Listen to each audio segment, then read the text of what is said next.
Assalamualaikum warahmatullahi wabarakatuh. Selamat pagi adik-adik, bagaimana kabarnya hari ini? Semoga kita semua dalam keadaan sehat walafiat ya. Nah, untuk hari ini kita akan kembali belajar dalam mata pelajaran matematika. Nah, untuk hari ini kita akan mulai masuk ke materi di bab 3. Nah, materi di bab 3 itu kita akan belajar mengenai transformasi. Transformasi adalah suatu fungsi yang memetakan kedudukan setiap titik dari posisi awal menjadi posisi baru. Nah, kali ini kita akan mempelajari transformasi mengenai refleksi atau pencerminan. Pencerminan suatu benda. Refleksi atau pencerminan merupakan salah satu jenis transformasi yang memindahkan setiap titik pada suatu bidang atau bangun geometri dengan menggunakan sifat benda dan bayangannya pada cermin datar. Sifat bayangan benda yang dibentuk oleh pencerminan diantaranya adalah bayangan suatu bangun yang dicerminkan memiliki bentuk dan ukuran yang sama dengan bangun aslinya. Sifat yang kedua, jarak bayangan ke cermin sama dengan jarak benda aslinya ke cermin. Dan yang ketiga, bayangan bangun pada cermin saling berhadapan dengan bangun aslinya. Nah, gambar di bawah merupakan contoh pencerminan atau refleksi dari segi 4 PQRS terhadap garis A sehingga menghasilkan bayangan yaitu segi 4 P aksen, Q aksen, R aksen, dan S aksen. Nah, silahkan adik-adik perhatikan gambar pada layar di mana pembentukan bayangan dari segi 4 PQRS dan akan menghasilkan bayangan P aksen, Q aksen, R aksen, dan S aksen. Nah, jika adik-adik penasaran bagaimana cara membuat gambar bayangan dari suatu bangun datar, nah berikut ini merupakan langkah-langkah untuk menggambar bayangan hasil refleksi segi 4 PQRS yang tadi terhadap garis A. Nah, langkah pertama, gambar ruas garis yang tegak lurus terhadap garis A dari titik P, Q, R, dan S. Kemudian langkah kedua, tentukan titik P aksen, Q aksen, R aksen, dan S aksen sehingga garis A tegak lurus dan membagi PP aksen, QQ aksen, RR aksen, dan SS aksen sama panjang. Titik P aksen, Q aksen, R aksen, dan S aksen merupakan bayangan titik P, Q, R, dan S. Langkah ketiga, hubungkan titik-titik P aksen, Q aksen, R aksen, dan S aksen. Oleh karena P aksen, Q aksen, R aksen, dan S aksen merupakan bayangan dari P, Q, R, dan S yang direfleksikan oleh garis A, maka segi 4 P aksen, Q aksen, R aksen, dan S aksen merupakan bayangan segi 4 PQRS. Nah, sedikit informasi untuk adik-adik mengenai simetri lipat. Nah, beberapa gambar dapat dilipat sedemikian sehingga setengah bangun tersebut sama dengan bagian yang lain. Lipatan yang dimaksud merupakan garis refleksi yang disebut garis simetri atau simetri lipat. Nah, perhatikan huruf G dan huruf A.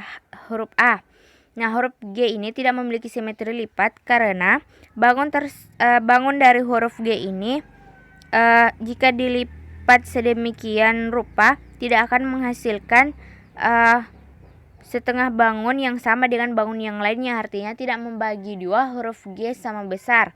Sementara pada huruf A jika dilipat ke samping maka itu akan membagi dua huruf A.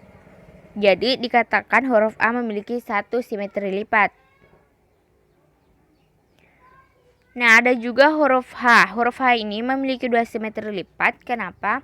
Karena huruf H bisa dilipat ke samping dan bisa dilipat ke bawah atau ke atas sehingga lipatan tersebut akan menghasilkan bangun yang membagi dua huruf H sama besar. Jadi dikatakan huruf H memiliki dua simetri lipat. Sementara pada gambar di sampingnya dikatakan memiliki lebih dari dua simetri lipat karena gambar ini memiliki lebih dari dua lipatan yang jika dilipat sedemikian rupa pun akan menghasilkan bangun yang membagi dua gambar tersebut sehingga dikatakan memiliki lebih dari dua simetri lipat. Nah, selanjutnya kita masuk ke pencerminan pada bidang koordinat. Jika diketahui sekarang titik dengan koordinat x, y pada koordinat kartesius, maka koordinat bayangan hasil pencerminannya dapat dilihat pada tabel berikut ini. Nah, perhatikan tabel pencerminan terhadap sumbu x, titik koordinat bayangannya x, negatif y. Pencerminan terhadap sumbu y akan menghasilkan titik koordinat bayangan negatif x, y. Titik asal O 0,0 akan menghasilkan titik koordinat bayangan negatif x, negatif y. Dan pencerminan terhadap garis y sama dengan x akan menghasilkan titik koordinat bayangan y, x. Untuk garis y sama dengan negatif x akan menghasilkan titik koordinat bayangan negatif y, negatif x. Pencerminan terhadap garis y sama dengan h akan menghasilkan titik koordinat bayangan x, 2h dikurang y. Dan garis x sama dengan h akan menghasilkan titik koordinat bayangan 2h dikurang x, y. Nah, pencerminan terhadap garis sejajar sumbu x dan sumbu y. Nah, seperti yang ditampilkan tadi, untuk sebaran titik koordinat x, y jika dicerminkan terhadap sumbu x, maka koordinat x tetap sama, sedangkan koordinat y berlawanan, sehingga hasil refleksi sebarang titik x, y terhadap sumbu x akan menghasilkan bayangan dengan koordinat x, negatif y, atau dapat ditulis x, y menjadi x, negatif y. Sementara untuk titik koordinat x, y terhadap sumbu y menghasilkan bayangan dengan koordinat negatif x, y, atau dapat ditulis x, y menjadi negatif x, y. Nah, kita masuk ke contoh soal. Gambarkan hasil pencerminan dari bangun datar berikut. Nah, garis putus-putus berwarna hitam itu merupakan cermin, dan bangun datar yang berwarna biru, kita akan membuat hasil pencerminannya. Nah, berdasarkan langkah-langkah yang ditunjukkan pada penjelasan tadi mengenai pencerminan dari bangun segi 4 PQRS, maka dengan cara yang sama kita dapat menghasilkan hasil pencerminan dari gambar yang ditanyakan, sehingga gambar yang hasil pencerminan dari bangun datar yang tadi akan tampak seperti yang ditampilkan pada layar. Nah, adik-adik bisa melihat perbedaannya mengenai gambar dan hasil pencerminan atau bayangan yang dihasilkan.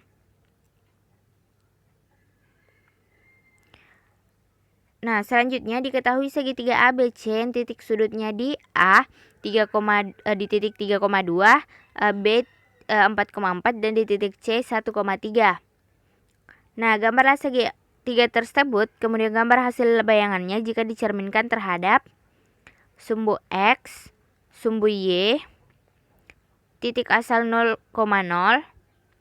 garis Y sama dengan X, garis Y sama dengan negatif X, garis Y sama dengan 2, dan garis X sama dengan 3.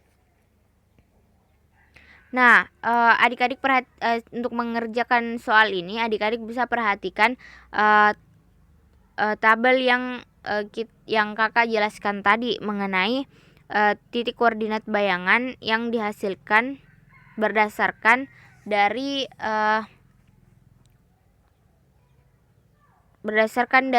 sumbu X, sumbu Y, dan seterusnya. Nah, untuk jawaban yang pertama, koordinat bayangan terhadap sumbu X akan menghasilkan A aksen sama dengan 3, negatif 2, B aksen 4, negatif 4, dan C aksen sama dengan 1, negatif 3. Yang kedua, koordinat bayangannya terhadap sumbu Y akan menghasilkan A aksen sama dengan negatif 3,2, B aksen sama dengan negatif 4,4, dan C aksen sama dengan negatif 1,3.